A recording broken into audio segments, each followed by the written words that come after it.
At yun nga mga kagulay, meron kami nakuhang bagong tataniman ng kaliksto.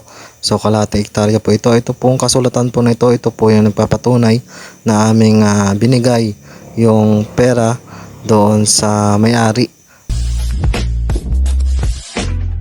So ayan mga kagulay, isang magandang hapon na nagsisimula naman po tayo maggayak at para magpatubig ng aming tanim na siling panigang at sultan. So inahanda ko na po dito yung aking sasakyan.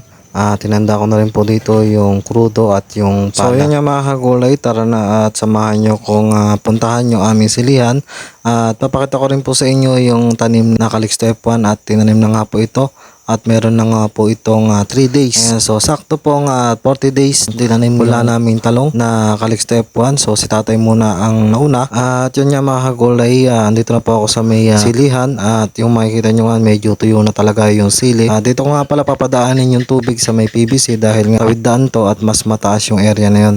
So ito ilalagay ko po dito sa may dugtungan niya at tatalian ko ng goma para po hindi siya tumagas. So ito po yung aking trabaho tuwing pagitan dalawang araw po ang aking tubig sa aming mga sili para hindi po siya matuyo. Kasi kailangan po natin suportahan sa tubig yung ating mga gulay para hindi po ito mangulo, hindi po manigas at hindi po lumiit yung mga bunga. So tubig po talaga ang pinakakailangan. So yung nakuha naming lupa na kalahati hektarya, so yun po may source po siya ng tubig at yun po ay sa irrigation. So yun naman po yung aming hinahanap na mga lupa na merong mga patubig para kahit tagaraw po ay makapagtanim kami. So ito na nga po sa video na to yung nagsasali na nga po ako ng krudo.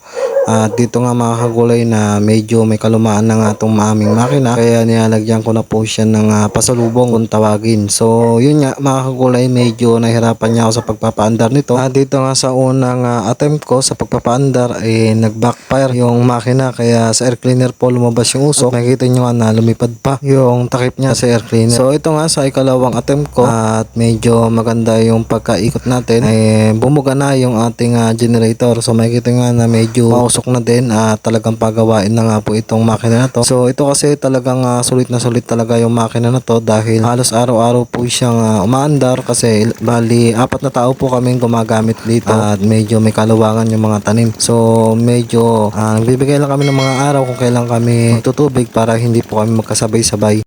At matapos nga mapabugay yung generator at ito nga ay nakatutok na nga po sa sultan. So ito na po yung aking uunahin. At mamaya lang po mga kagulay, papakita ko po sa inyo yung naunang Calixto F1 na tinanim. So yung natirang 2 lata sa ngayon ibibenta na muna ito dahil nga wala pa naman akong tataniman ng Calixto. Dahil nga yung aking taniman hinayang naman ako sa may siling sultan kasi medyo marami pa siyang bunga at sariwa pa.